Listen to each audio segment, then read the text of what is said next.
Ayun,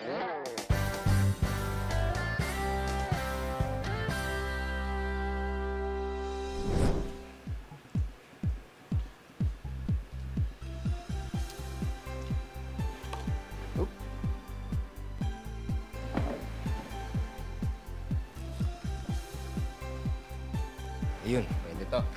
Sige, ano yan? Ano yan? Anong ginagawa mo? Bakit? Natapo kasi yung kape ko. Papampunas ko lang. Ano ka ba? Alam bang dyaryo yan? At hindi lang yan basta-basta dyaryo. Manila Times yan. Oh? Eh? Ano ka ba? Ang Manila Times, ang oldest English language newspaper in the Philippines. Philippine record holder yan. Talaga? Sige nga, sige nga. Mabisita nga itong Manila Times na to.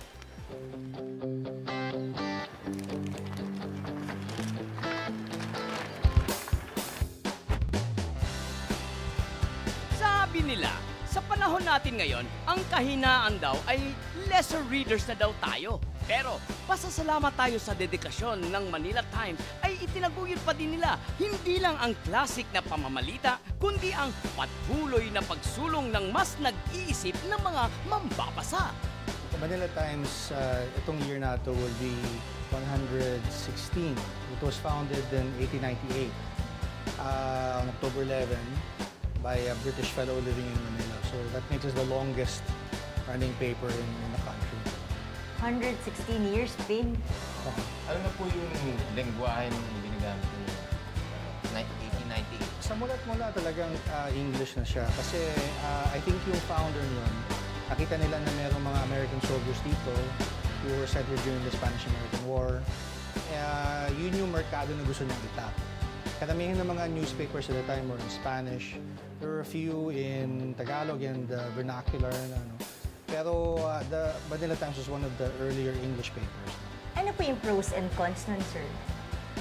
Well, English is, of course, the international language. So, and pag titignan natin yung economy in the modern period, di ba nakita natin na lumalago yung mga call center, and talagang Filipinos are known as English speakers. That's why we're getting a lot of business nowadays, di ba? And that's why Filipino labor is also in demand dahil sa capacity natin to speak an international language, the English. The downside, of course, is Filipino, diba? It's our national language. Pero I think our culture is rich enough to support a number of languages. Totoo ba na kumukonti na yung nagbabasa ng dailies ngayon, ng newspaper?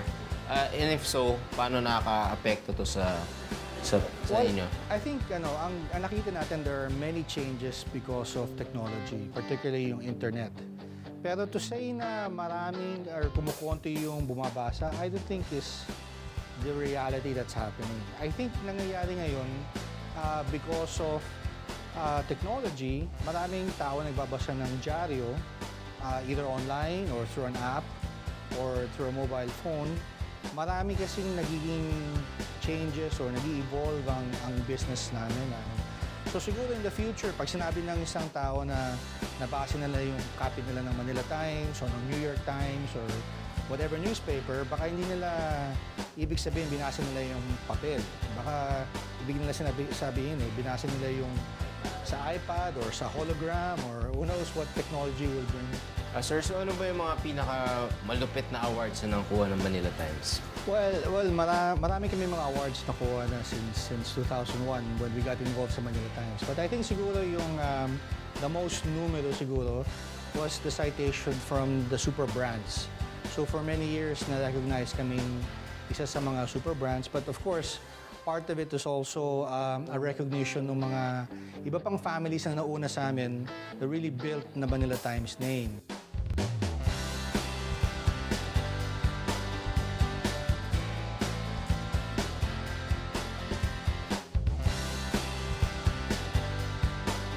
Sir. Ay, Hi. Sir Editor-in-Chief. Uy, Sir, masaya naman po kayo dyan. Fulfilling naman kayo sa trabaho niyo. laging masaya. Siyempre, kasi may rule ako ng cheerfulness para maging katulad ninyong mga broadcast. Oo naman, journalist, kailangan niya diba? pampabata yan, di ba? Dapat kahit serious, kailangan. Maski Masaya pa rin seryoso ang yun. sa news. Yeah.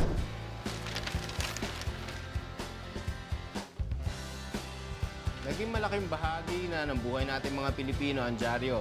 Kung hindi ka man bumibili nito, sigurado ako na ikibasa ka sa katabi mo sa MRT, sa mga newsstands, o kaya naman sa bahay ng kaibigan mo. Kaya huwag natin itong baliwalain. At ganyan din kami, hindi namin binabaliwala ang oldest existing English language newspaper dito sa Pilipinas. Kaya ako po si Ping Medina, marami pa kaming ganyang istorya dito sa nag-iisang Philippine Book of Records. Isa namang pahina na dagdag sa talaan natin na nagpapatibay sa galing ng Pinoy. At sigurado, marami pang madadagdag sa mga susunod na linggo dito sa Philippine Book of Records. Hindi lang yan, partner. Ang mga record na nag-break natin, hindi lang pang-local, kundi mga world records pa.